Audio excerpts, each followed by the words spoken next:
आज से हम लोग 8 क्लास की एनसीईआरटी देख चैप्टर नंबर 1 की हेडिंग कैसे कब और कहाँ। और इसको कोई हम लोग बोर्ड एग्जाम के हिसाब से नहीं, स्कूल के करिकुलम के हिसाब से नहीं देखेंगे, बल्कि आपके कॉम्पिटिटिव एग्जाम्स के हिसाब से देखेंगे कि कौन कौन से फैक्ट्स आपसे कॉम्पिटिटिव एग्जाम में पूछे जा सकते हैं। ठीक है?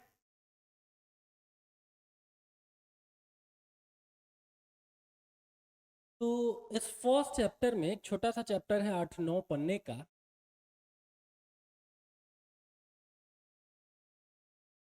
पहले कुछ की वर्ड्स दे रखा गया है, इनको देखेंगे। उपनिवेशवाद क्या होता है? उपनिवेशवाद मतलब होता है कि एक कोई संपन्न देश दूसरे किसी विपन्न या आर्थिक राजनीतिक रूप से कमजोर देश के ऊपर हमला करके या और अन्य प्रकार से राजनीतिक सामाजिक नियंत्रण स्थापित करता है और उस देश के रिसोर्सेस का इस्तेमाल, उस देश के प्राकृतिक संसाधनों या मानव संसाधन का उपयोग इस्तेमाल अपने हितों के अधिकतमीकरण के लिए करता है। ठीक है? जैसे लगभग 200 सालों तक आप देखेंगे तो इंग्लैंड ने ऐसे ही क्या किया है, इंडिया को एक्सप्लॉइट किया। ठीक है? अब एग्जामिनेशन पॉइंट ऑफ व्यू से देखिए कौन कौन सी चीजें इंपॉर्टेंट है। रॉबर्ट क्लाइव जो अंग्रेज था, इसने एग्जाम में आपसे पूछेगा किस व्यक्ति को हिंदुस्तान के नक्शे तैयार करने का काम सौंपा था।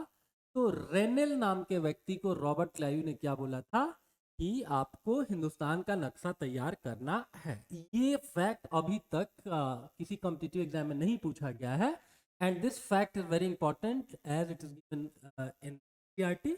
तो इस एक फैक्ट को जरूर आप लोग अपने बुक में मार्क कर लें।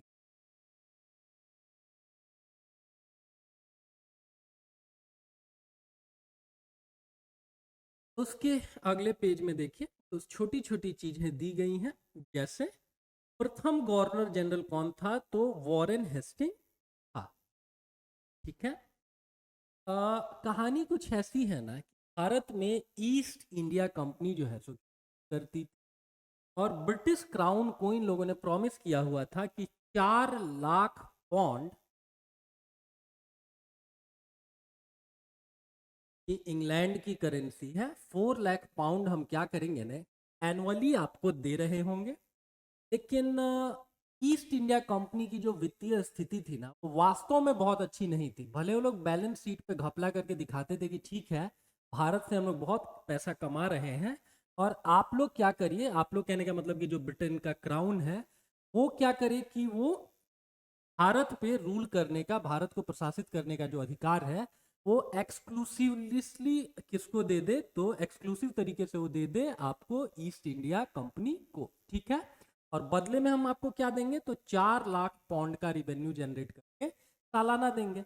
हाउएवर ईस्ट इंडिया कंपनी ने यहाँ पर क्या किया कि बैटल ऑफ पलासी 1757 का, या आप देखेंगे तो 1764 का बक्सर का बैटल, या 3 कर्नाटिक वॉर्स और ऐसे ही तमाम छोटे मोटे यहाँ के राजाओं के कॉन्फ्लिक्ट में वो लोग इन्वॉल्व हुए। बहुत सारे युद्ध लड़े गए और इनकी भी एक आर्थिक लागत होती थी। तो भले east India company British crown को धोखे में रख करके ये बोलता था कि भारत में हम प्रॉफिट कमा रहे हैं, लेकिन एक्चुअली में कोई बहुत प्रॉफिट ये लोग नहीं जनरेट कर पाते थे।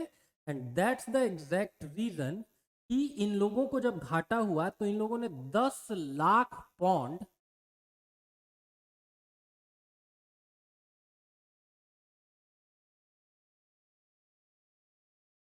डिमांड किया आपको ब्रिटिश क्राउन से। ब्रिटिश क्राउन को लगा कि भैया तुम लोग तो बोल रहे थे कि इंडिया बड़ा प्रॉफिटेबल जगह है, इंडिया से आप प्रॉफिट जनरेट कर रहे हैं, और कहाँ आप हम ही से, आपको हमको 4 लाख पौंड का सालाना देना था, और कहाँ आप हम ही से क्या कर रहे हैं ना कि हम ही से 10 लाख पौंड आप मांग रहे हैं।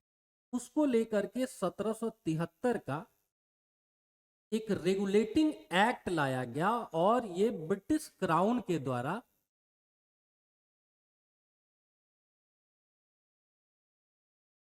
पहला ऐसा प्रयास माना जाता है जिसके द्वारा ईस्ट इंडिया कंपनी को इन लोगों ने क्या किया, कंट्रोल करने का काम किया।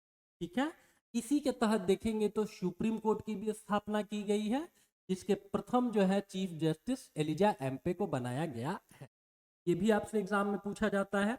और ये भी ध्यान रखेंगे कि 1773 के अंतर्गत जो सुप्रीम कोर्ट बना था उसका भारत के वर्तमान संघीय ढांचे के अंतर्गत जो सर्वोच्च आपको न्यायिक संस्था है सुप्रीम कोर्ट, इससे कुछ लेना देना नहीं है। ठीक है, तो ये कुछ 1773 के एक्ट की कहानी थी, और इसी एक्ट के अंतर्गत प्रथम गवर्नर जनरल आपको वॉरेन हेस्टिंग साहब को बनाया गया। ठीक है, तो ये एक फैक्ट जानेंगे। अच्छा, एक और फैक्ट आप लोगों को पता होना चाहिए, ये आपको एग्जाम में हमेशा पूछा जाता है कि पहले जो गवर्नर जनरल थे ये कौन थे, तो ये वॉरेन हेस्टिंग सबको पता होता है।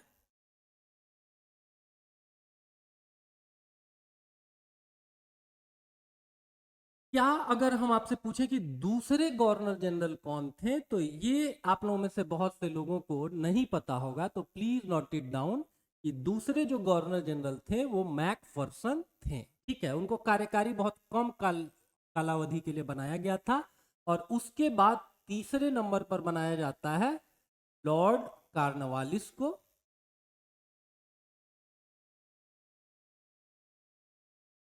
और चौथे नंबर पर फिर गवर्नर जनरल बनाया जाता है जॉन चोर को।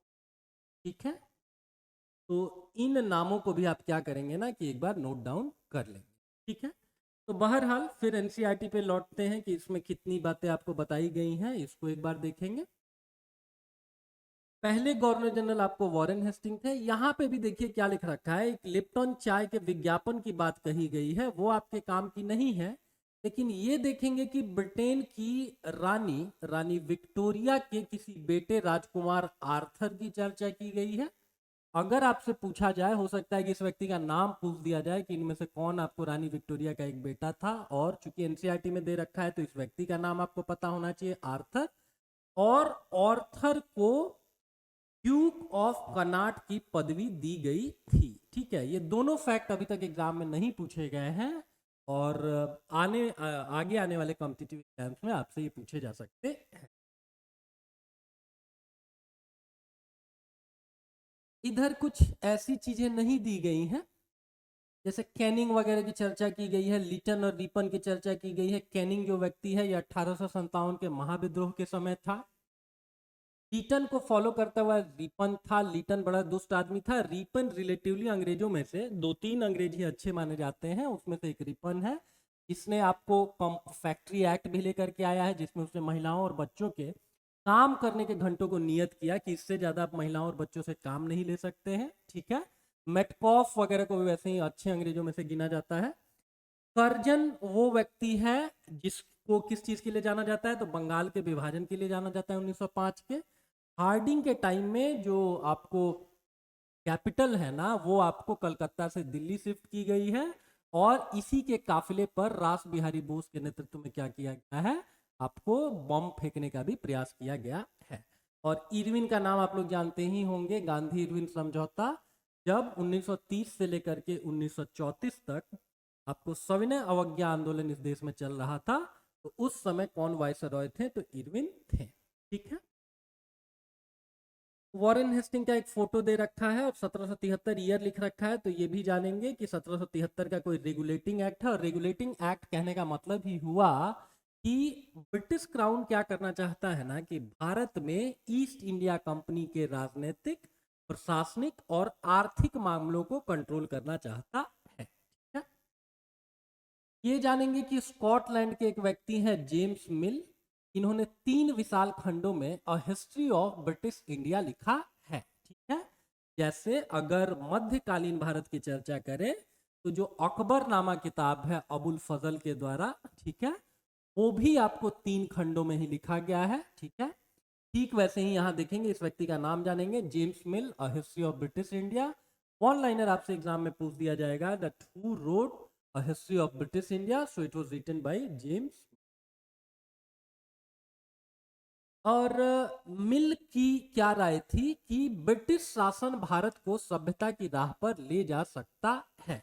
ठीक है, तो कुछ जो दुष्ट वाले अंग्रेज थे ना, उन्होंने एक थ्योरी प्रपोज की, जिसको बोलते हैं the white man burden theory, white man burden theory. इसके अंतर्गत कुछ जो निर्जातीय निर्जातीय सर्वश्रेष्ठता के भाव से भरे हुए जो अंग्रेज थे, उनका मानना था कि ईश्वर ने क्या किया ना कि जो गोरे लोग हैं ना, उन्हीं को जानबूझ करके ज्यादा स्मार्ट बनाया है, ज्यादा दिमाग के साथ भेजा है, ज्यादा संपन्न भेजा है।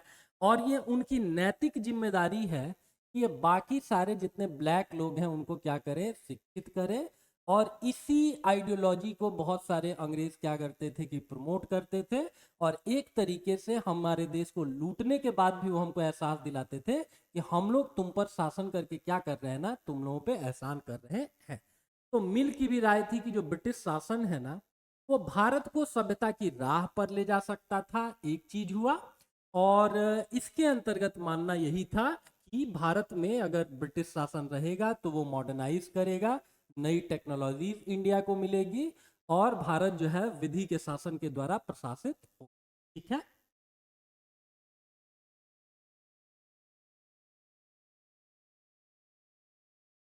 उसके अगले में देखिए, आपसे एग्जाम में पूछेगा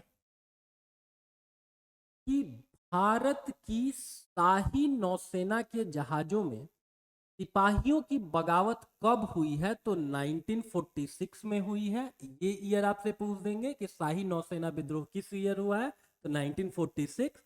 क्यों हुआ था, क्योंकि 1939 से लेकर के 1945 तक क्या हुआ कि सेकेंड वर्ल्ड वॉर हुआ। और इस दौरान जो भारत के सिपाही थे उनको बहुत सारी जगहों पर जाने का मौका मिला। अब उनके अंदर भी राष्ट्रवादी भावना प्रबल हुई। और जब 1945 का वर्ल्ड वॉर खत्म हुआ तो इनके वेतन भत्तों में कमी की गई, इनके रहने की परिस्थितियां अथवा इनके खान पान में कमी की गई।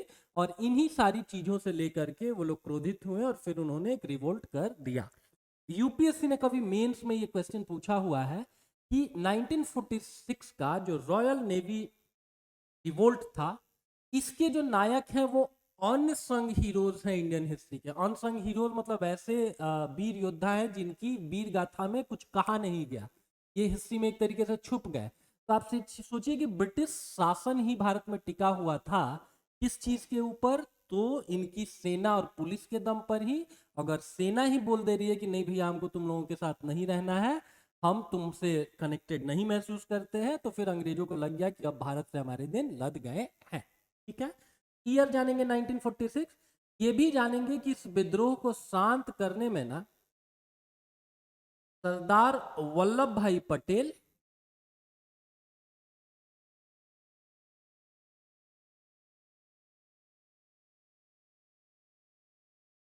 और मोहम्मद अली जिन्ना का एक इंपॉर्टेंट रोल था। मोहम्मद अली जिन्ना यहाँ इसलिए नहीं लिख रहे हैं क्योंकि इतने बड़े आदमी के सामने उस व्यक्ति का नाम लिखा वो डिजर्व नहीं करते हैं। ठीक है। तो सरदार वल्लभ भाई पटेल और मोहम्मद अली जिन्ना ने इस रिवोल्ट को क्या किया, नौसैनिकों से बात करके उनको समझा बुझा करके बोला कि फॉर द टाइम बीइंग आपको इसको एक्सटेंड करना होगा, इसको पोस्टपोन करना होगा। ठीक है। उसके अतिरिक्त कुछ कुछ टर्म्स दे रखे गए हैं, इन टर्म्स से हो सकता है आजकल यूपीएससी बीपीएससी बहुत सारे क्वेश्चन पूछते हैं। कुशनविशी या सुलेख नवीस ऐसे लोग होते हैं जो बहुत सुंदर ढंग से चीजें लिखते हैं। ये टर्म आपको जानना चाहिए, खुशनवीशी या सुलेखनवीस। ये ऐसे लोग होते हैं जो किसी भी चीज को बहुत सुंदर ढंग से लिखते हैं। ठीक है ना। आप हमको कमेंट में एक चीज बता सकते हैं सर्च करके, या अगर आपको पता हो तो बहुत अच्छी चीज है, कि हमारा जो संविधान है ना, इसकी मूल प्रति को किस व्यक्ति ने लिखा है। ठीक है। अगर उस व्यक्ति के बारे में आप थोड़ा सर्च करेंगे तो देखेंगे कि उस व्यक्ति ने 1 रुपया नहीं लिया संविधान लिखने के लिए, और उनकी एक ही शर्त थी कि हर पन्ने पे हम अपना नाम लिख रहे होंगे और आखिरी पन्ने पे हम अपना भी और अपने दादाजी का भी नाम लिख रहे होंगे। ठीक है। तो ऐसे ही लोगों को, क्योंकि प्रिंटिंग प्रेस का इजाद होने के पहले क्या होता था ना कि हर चीजें हाथ से लिखी जाती थी। अभी भी देखेंगे कि हाथ से कुछ अगर आपने अच्छा लिखा हुआ है, किन्हीं की हैंडराइटिंग बहुत अच्छी होती है, तो हम चीजों को अप्रिशिएट करते हैं। राइट। तो ये टर्म आपसे एग्जाम में पूछा जा सकता है, इसको आपको जानना चाहिए।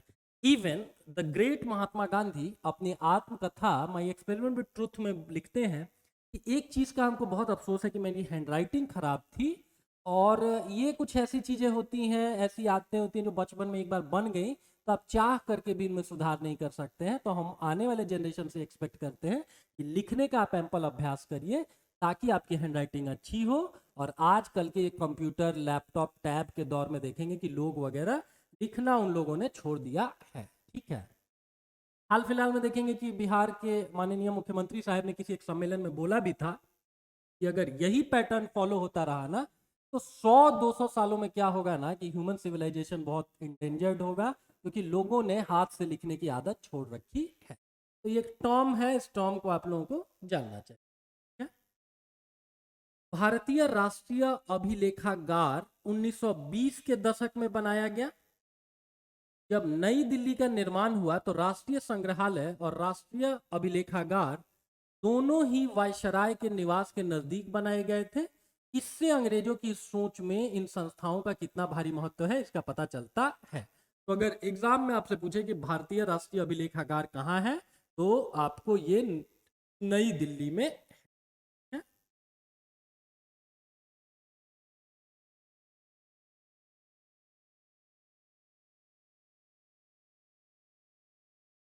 यहाँ कुछ ऐसी चीजें नहीं दे रखी हैं जो आपके एग्जामिनेशन पॉइंट ऑफ व्यू से इंपॉर्टेंट हो।